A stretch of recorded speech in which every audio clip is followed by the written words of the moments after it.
नमस्कार, आपके साथ मैं हूं मीनाक्षी कण्वाल। लोकतंत्र में आप सभी का स्वागत है। लोकतंत्र में बात हो रही है आपके मुद्दों की, आपकी परेशानियों की और उस आवाज को सरकार तक पहुंचाने की। तो आज लोकतंत्र में हम बात करेंगे एक ऐसे मुद्दे की जिसमें दर्द है, तकलीफ है, लाचारगी है। ये कहानी उन बच्चों की है जो कोरोना काल में अपने माता पिता को खो चुके हैं और अब उनके रिश्तेदार उनके साथ जो कर रहे हैं वो और भी ज्यादा तकलीफदेह है।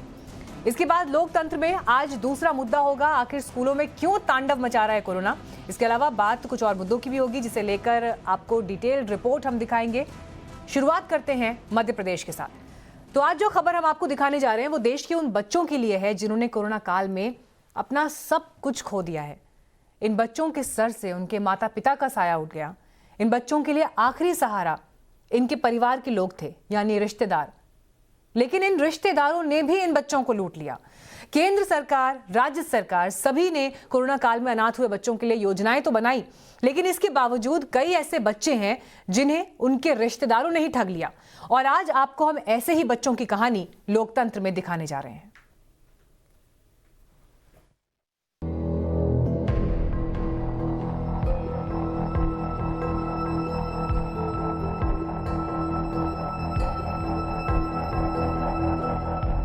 कोरोना की लहर में रिश्तों की डोर टूट गई।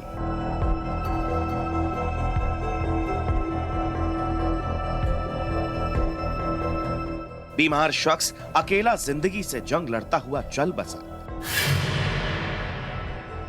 और पीछे रह गई यादें, उनके हिस्से की जिम्मेदारी, उनके अपने, उनका अंश। मानवीय त्रासदी के रूप अनेक हैं, लेकिन जो बच्चे अनाथ हुए, मां बाप को काल ने लील दिया, उन पर तो संसार भर की मुसीबत और दुखों का अंबार टूट पड़ा है। उन बच्चों से पूछिए जिनके मां बाप दोनों अब इस दुनिया में नहीं है।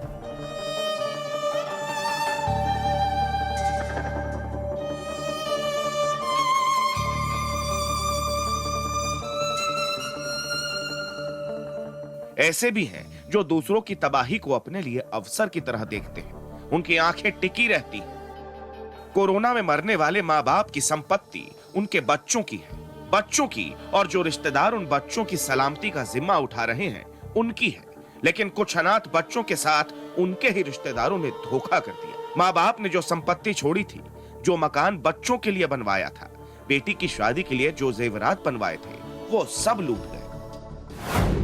मध्य प्रदेश में कोरोना काल में 1000 से ज्यादा बच्चों ने अपने मां और बाप दोनों को खो दिया।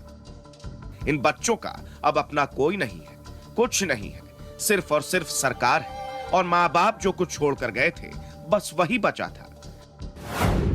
लेकिन एमपी में 13 से 14 बच्चों ने यह शिकायत की है कि उनके रिश्तेदारों ने उनकी संपत्ति को धोखे से हड़प लिया है। लगभग 12-13 मामले हमारे पास आ चुके हैं और इन पर सब पे हम लगातार नजर बनाए हुए हैं और 2-3-4 मामलों में लगभग लगातार कार्रवाई चल रही है, काफी हद तक आगे बढ़ गई है और उनमें बच्चों को उनके संपत्ति में, उनके माता पिता की संपत्ति में उनके अधिकार मिलने की पूरी संभावना है। बाल आयोग किस तरह से मदद करेगा प्रशासन? हम उनको प्रशासनिक मदद तो दिला ही रहे हैं, साथ में ही हम उनको ला के, मतलब जैसे उनको वकील वगैरह भी हम मुहैया कराने के पूरा प्रयास कर रहे हैं। जहां उनको जैसी जरूरत होगी हम पूरा जो है आयोग उनके साथ है और उनका अधिकार है उनके माता पिता की संपत्ति में, वो उनको दिलाएगा आयोग। राज्य सरकार और प्रशासन शिकायतों पर कार्रवाई कर रही है। 12-13 केस में से 4 पर कार्रवाई शुरू भी हो गई है, लेकिन सवाल अभी भी कई है। सवाल यह है कि आखिर इन बच्चों को इनका हक कब मिलेगा? अनाथ बच्चों को कब तक कोर्ट कचहरी का चक्कर काटना पड़ेगा? राज्य में ऐसे और कितने मामले हैं?